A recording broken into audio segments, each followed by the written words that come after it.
I knew you. I knew. He needs some milk.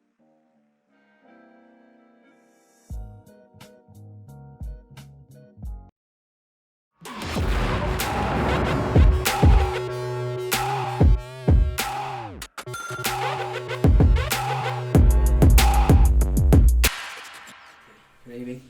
Yeah. Okay. Hey, what's up, everybody? My name is Ntogo, and welcome back to my channel. So today I have a special guest. I've spoken about her so many times. I've spoken about our relationship, but today is the day that you guys get to meet her. So before we start, make sure you smash the like button underneath and subscribe if you haven't subscribed. Subscribe before. But yeah, let's get straight into it, guys. I want to introduce you to Nadia. Hi. This is the love of my life, my other half, my swing blinks. Yeah, my physical manifestation of God's love. So I knew you would. I knew already. Okay, so guys, listen. We're gonna talk about our relationship, and you've heard a lot of like me talking about our relationship. But today I want us to talk about our relationship. I want to talk about how we met, and today she's gonna expose me. So whatever respect you had for me before this video, hopefully it's still there. But yeah, you'll see that we're just normal people. We have relationship problems just like you guys. We just have a different foundation. We chose to put our foundation, or to set our foundation on the Word of God. And even though I've made mistakes and she's made mistakes, we've just put ourselves in a position where we want to put God in the center of this, and we want to make sure that this succeeds because we want God to be the third part of our relationship. And yeah, I've made a lot of mistakes, and now I'm awesome, but before I wasn't that awesome. So let's get into it. Let's talk about how we met, right? So we met at church. I think it was at youth or during like a Sunday service, and she chose not to remember certain parts of the story. So what I remember the most about Nadia when I first met her is that she used to be on my neck, like here. Like she was here, Baba. Like you know when you go somewhere, or when you have someone who has a crush on you, and they like always try and find ways to be in your presence, and they always try and find ways to have to like get your attention. That was Nadia. And let me tell you guys a juicy story that to this day she still denies. I don't deny, I don't remember. Denial, don't remember.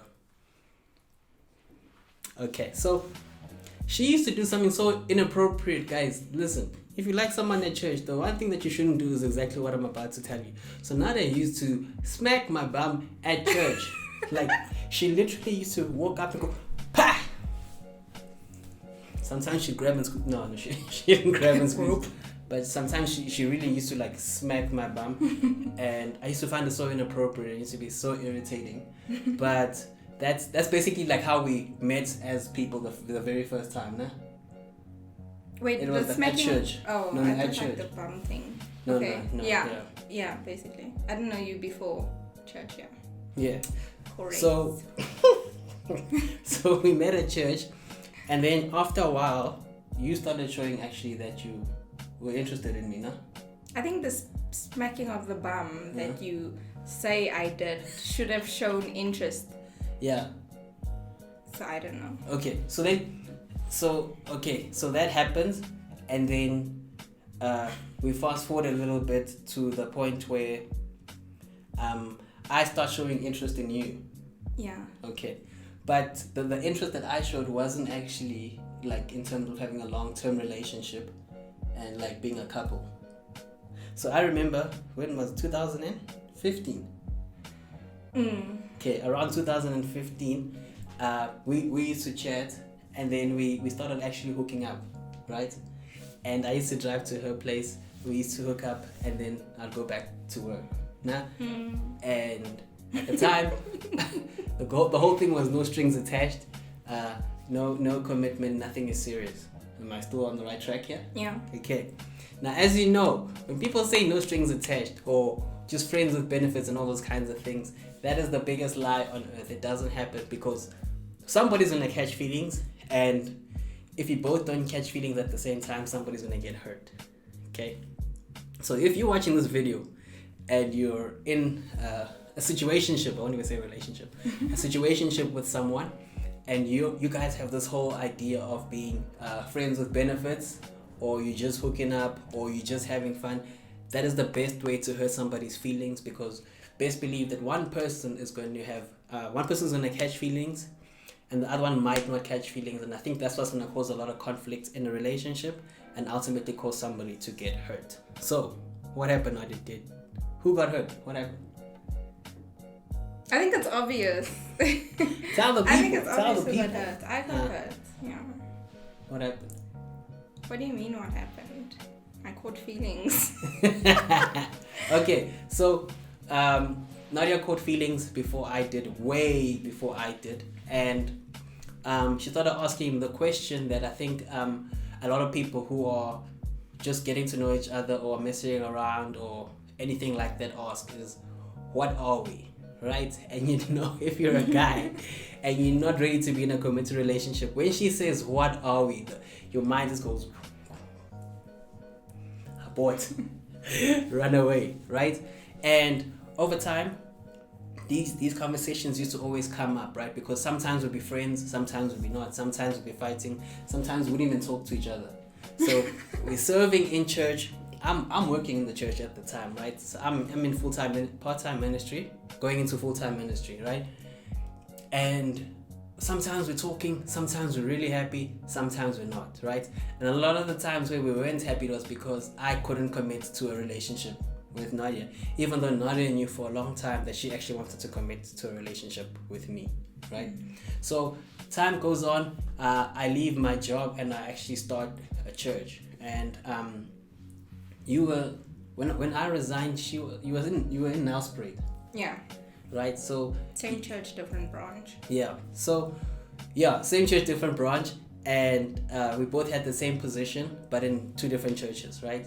And we'd interact a lot, and even though she was in Nelspruit and I was in Witbank, we still had a connection. Now, me being me, I was fighting that connection. Okay, I was like, yeah, no, we're cool, we get along, but not really my thing, right? And as time went on, I wasn't actually, how to explain it? I wasn't actually super sad when you first went to Nelspruit. You weren't? No, I wasn't. This is the first time I'm hearing about that. Yeah, so I wasn't super sad. It was kind of a relief because we finally, it was actually a good thing because we actually finally got the space that we needed to really figure out who we were to each other. And even though she was gone, and I couldn't explain it, I always wanted to be in connection with her. But when our connection got too deep, I was like, too serious. I was busy feeling myself when you said you wanted a connection with me, and then you said when it got too deep, and then you burst my bubble. Yeah, so there was a time where I actually asked you out. Was that before or after you went to Nelspruit? That was before I went to Nelspruit. You asked me out twice. Okay, so twice. So I asked her out twice. I remember the one at Cappuccinos. Yeah. So I asked her out once and I was like ready to be in a relationship with her. And I made my intentions clear and I asked her out and she said yes. And then I changed my mind. But now I can't remember exactly how I changed my mind. But what I remember about that was I was like literally commit. And then after a while, that side of me that didn't want to grow up kicked in. And I was like, nah, boy, nah.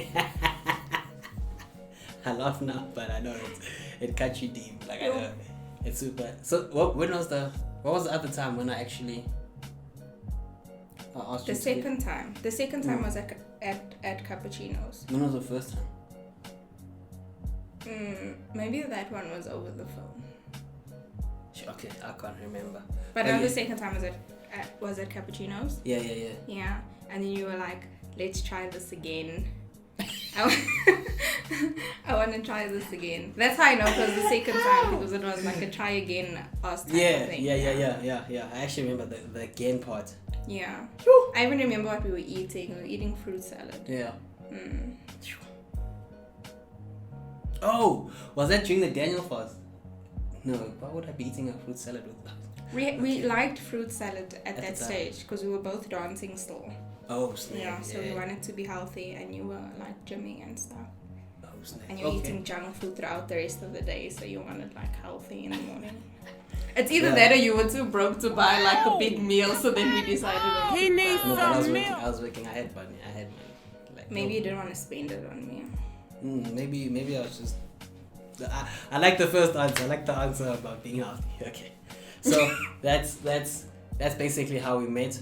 I'm gonna get into part 2, and please understand something, guys. I think the most important thing about this video is that no matter who you are, male or female, black, white, 20 years old, 50 years old, there's no such thing as friends with benefits. There's no such thing as just hooking up, because one of you two are gonna catch feelings and one of you is gonna get hurt.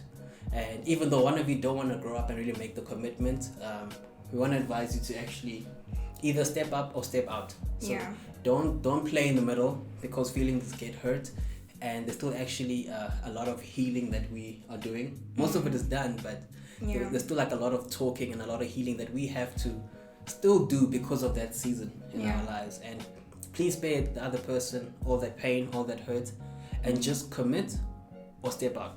That's it. That's basically it. So that's part 1.